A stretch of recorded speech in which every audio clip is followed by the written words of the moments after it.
Hello everyone, welcome back to another video, and we're going to be talking about the books that I read in August. Definitely late getting this put up, but we're doing it anyway. I did only read 5 books in August, which I kind of figured would happen, although in the beginning of August I was feeling like I was on a good roll and was getting a lot of books read, and I was like, man, this is gonna be a good reading month. I'm gonna get a lot of books read. No, towards the end of the month with traveling to Poland, I just didn't read as much as I thought I would,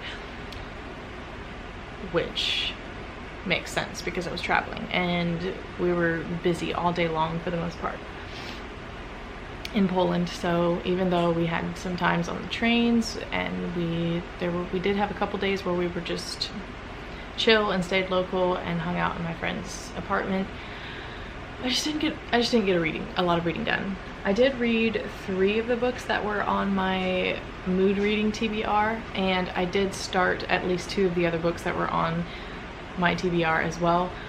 I just didn't finish them until this week actually, and I'm actually still reading the one on my Kindle, but that's okay.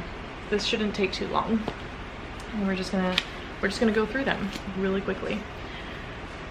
I also need to return the ones that were borrowed from the library, so we need to get this filmed and finished because I like holding the physical book when I'm talking about it versus just putting up a picture if I have to. But anyway, the first book that I finished in August was The Librarian Spy by Madaline Martin.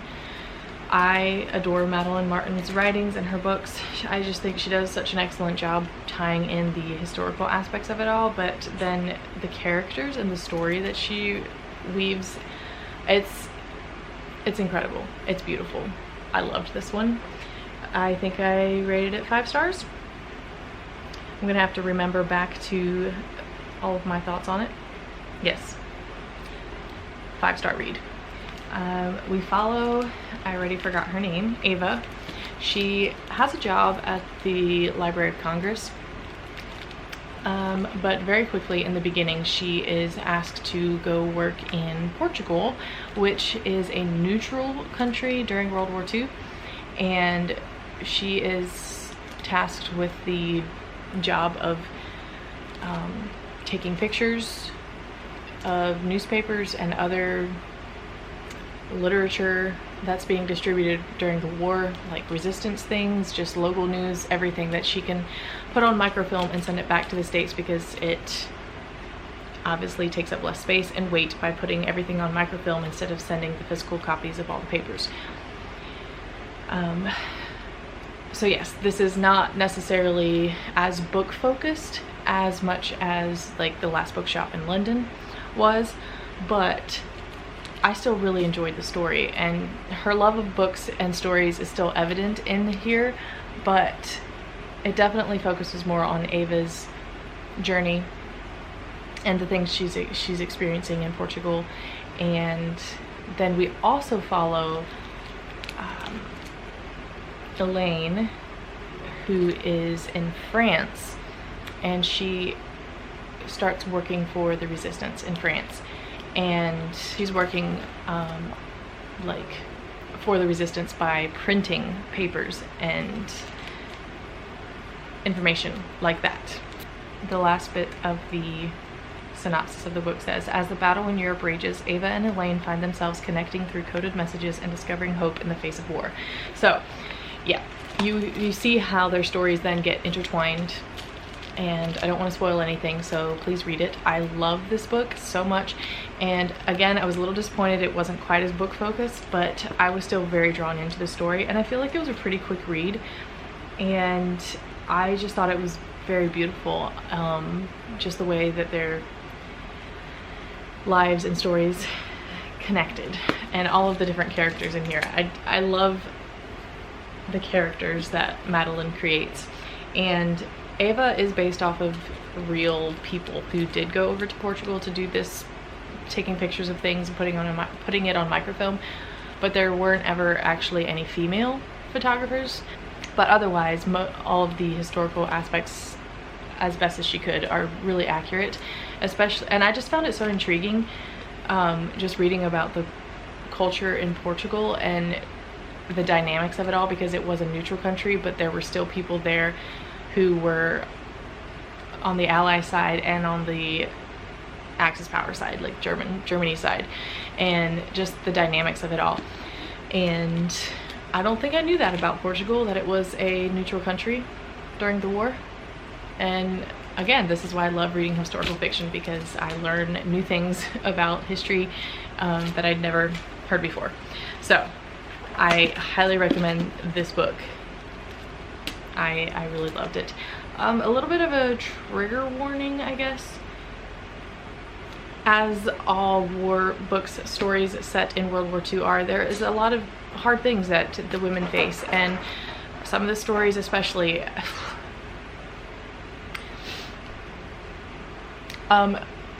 they affected me more because I'm a mom, and so thinking of the moms and the things that they had to face, awful.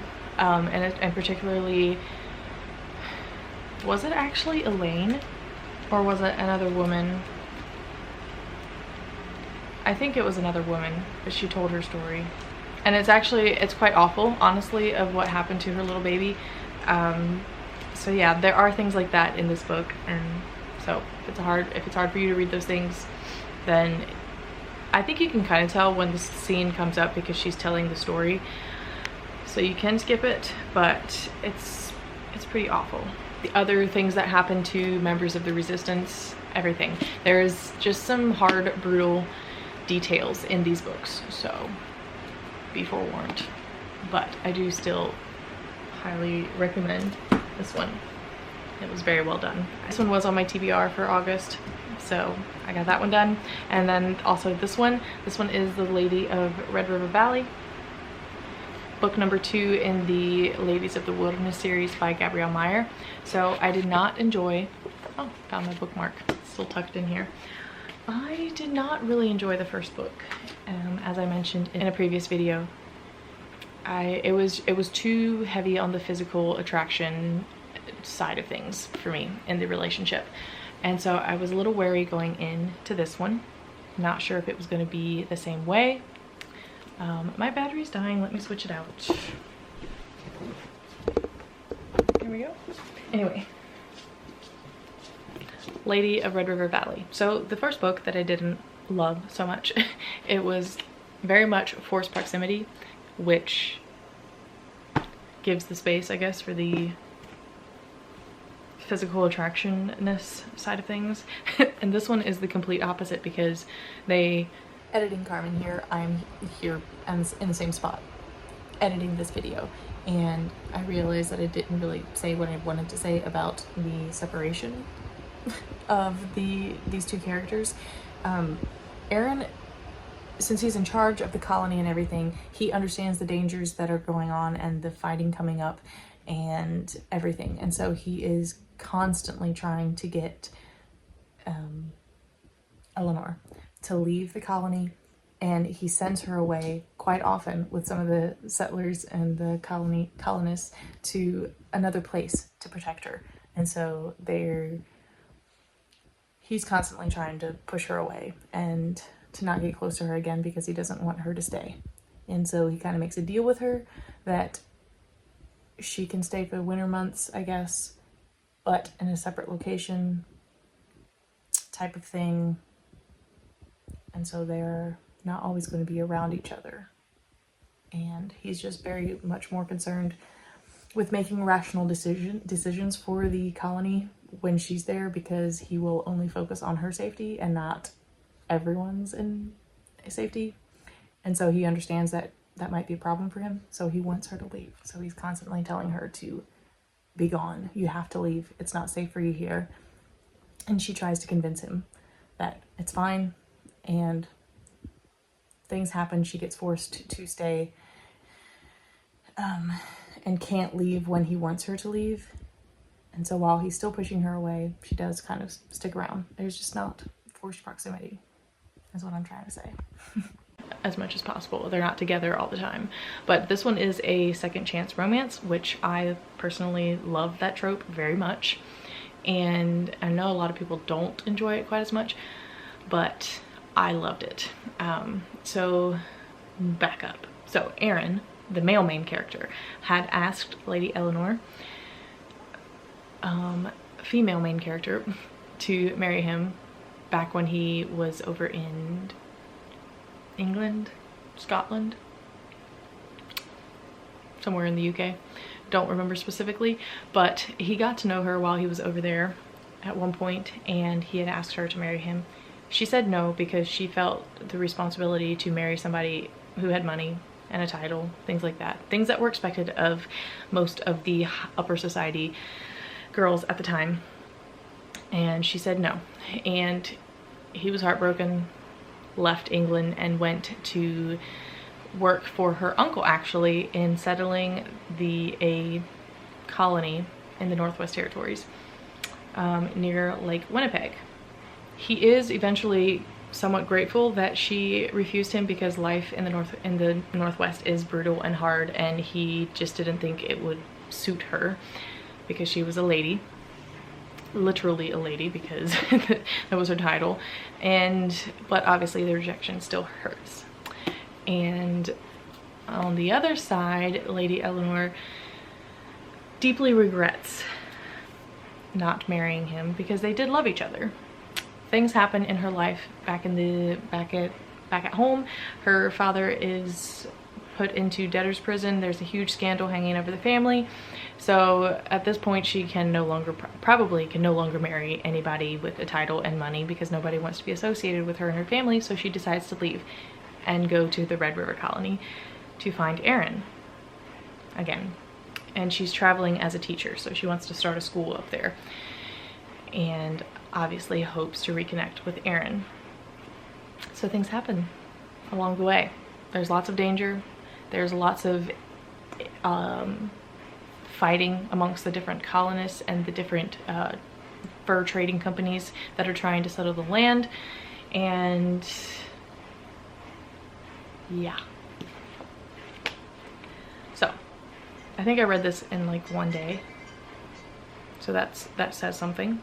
But yes, I definitely enjoyed this one a lot better than the first one. And it actually felt like they liked each other for who they all were, their personalities and their character, and not just the physical side of things. Sorry, I really have beef about that. But this one also, for the most part, according to the author's note at the end, most of the stuff that happened here in Red River Colony, the fighting and even some of the characters in this book, are actually true to life, to the history of the area. But Aaron and Eleanor are like some of the main fictional characters. They weren't actually real, but most of the events that happened in this book are real, and so I appreciated that, bringing it out, just some of the actual events that happened and some of the awful things that happened with the colonizers coming in. And so yeah, make sure to read the foreword when you read the book, but it does say that it is a fictional tale inspired by the real history of Winnipeg, Canada, known at the time as a Selkirk colony, the Red River Colony. So yeah, there's a few brutal scenes in here too, with the fighting that's happening between the colonies and people dying and whatever. So remember that. But I did really appreciate the storyline, and the romance in here was really sweet, and I like the characters, and I rated it 4 stars. So there we go. I do recommend this one. Next, I picked up Pride and Prejudice by Jane Austen, particularly my illustrated edition that I got. Wow, this was so fun to read Pride and Prejudice again. I adore this book, and it just reawakened my love for Jane Austen and her absolute genius in writing. I love her wit. It's hilarious, and I love her characters, and everything about it just... I simply love it. Pride and Prejudice. It's fantastic. And it was just really fun to read this particular edition with the illustrations. I did see on the lady's Instagram page who created this through Kickstarter, that's where I purchased it from, that she will be doing a sale at some point of these paperback copies. But she won't be doing the hardcover copies anymore because those were exclusive to Kickstarter. I don't know if she said possibly. It seemed like she was hinting at printing more of the paperback ones eventually, possibly, but there's not really a guarantee. But I'll link her Instagram down below so that you can, if you're interested in one of these copies, then you can go follow her page and stay up to date on if she has any available. I will say one of the last chapters in this book, there's a complete whole section of a chapter, like, yeah, chapter 18. It just ends on this page and then chapter 19 starts, but there's like a whole section of chapter 18 that was left out, and I think it was just a printing error because it just ends mid-sentence on chapter 18. So I had to pull out my other copy to finish chapter 18, but I didn't mind because I have the other copy that I could read. But this was just so fun. Again, 5 stars all around. I love Jane Austen and I love Pride and Prejudice. Every time I read one of her books, I'm like, I think this is my new favorite book by Jane Austen. Like, at the end of last year, I was reading Persuasion and Northanger Abbey, and I was like, those are my favorite. I love them so much. And then I read this one again, Pride and Prejudice, and I'm like, no, Pride and Prejudice is my favorite. You just can't beat Mr. Darcy. And you also can't beat Mr. Bingley. Like, the movies, if you've only ever seen the movies, I'm sorry, what are you doing? You need to read the books, because the movies don't show half of what the book does as far as who the characters are and some of the lines that they say and just everything. The book is always better. But yes, Pride and Prejudice. What a fun time again. And so because I was reading Pride and Prejudice, I just kind of went on a Jane Austen kick, and I picked up this one, the Jane Austen Handbook, Proper Life Skills from Regency England. And it was a very quick little read and just gives, yep, life skills and tidbits on polite society and what you should and shouldn't do in certain situations, and everything from how to dress, how to like play different games, how to court, everything. It was very interesting. I don't know how accurate it is, because the way it was written, it felt almost like satire, but I think it's fairly accurate to what life was like in Regency England, because it drew a lot of examples from Austen's books and showed how it correlated, and Jane Austen would know how Regency England works because she lived in it, and that's where her characters were, that's the time period her characters were set in. So it drew a lot of examples from her books, which was a lot of fun to see, and you can kind of understand some more of the things about the different characters and why they did what they did, all of that. So I found this really interesting. So if you're a Jane Austen nerd like me, you would probably enjoy this one.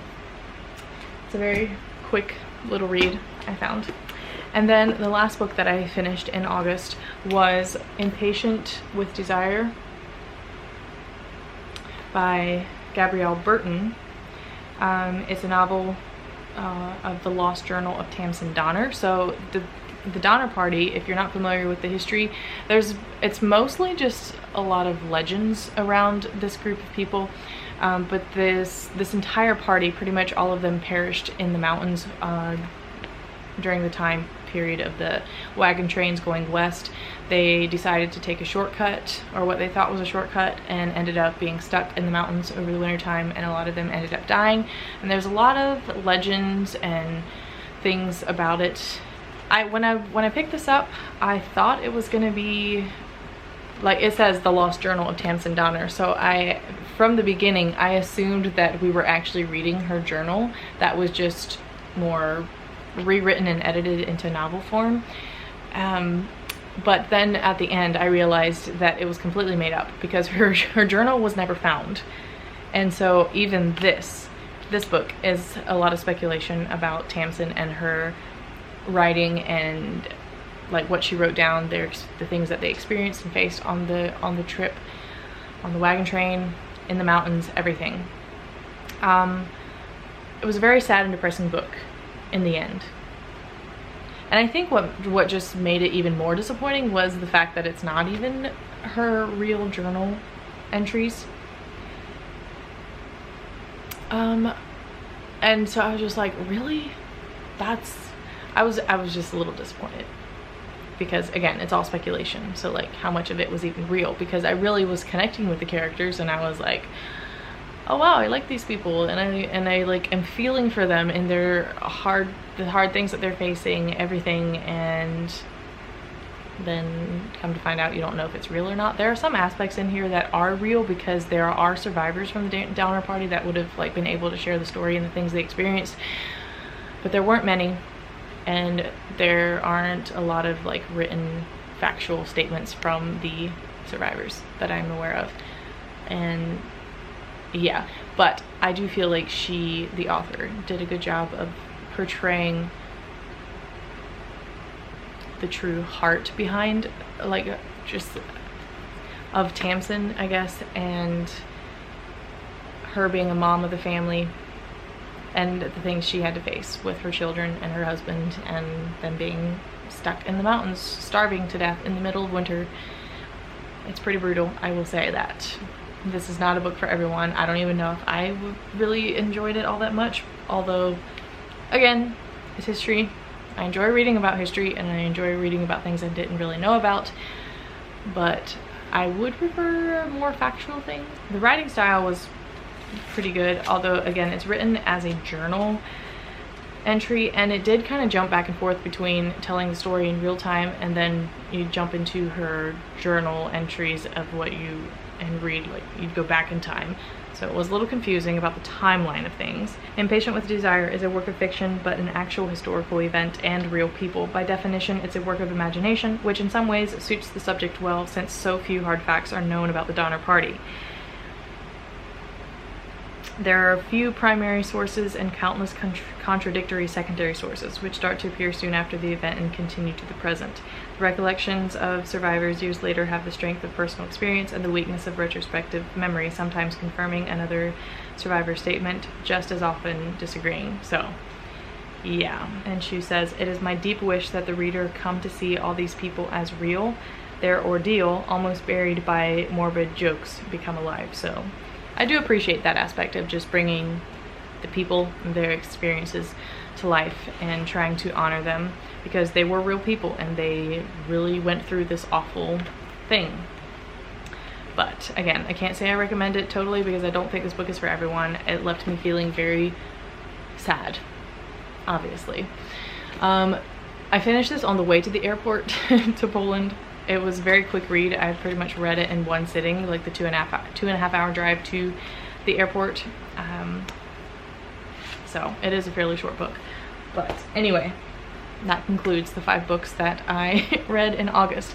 The other books that were on my TBR that I was in the middle of are the Booklover's Library and the book that I'm currently reading now, which is Sparrow in the Sun by Danielle Burton. This is the indie author Christian fantasy allegory type of book.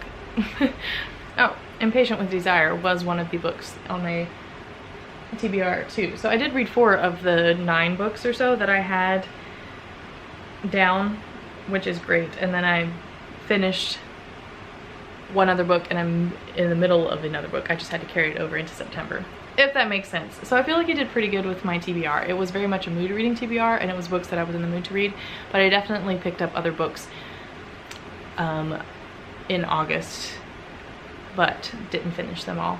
Still working on them. They'll just be in my September wrap up. So there we go. I'm just gonna end the video here, and yeah.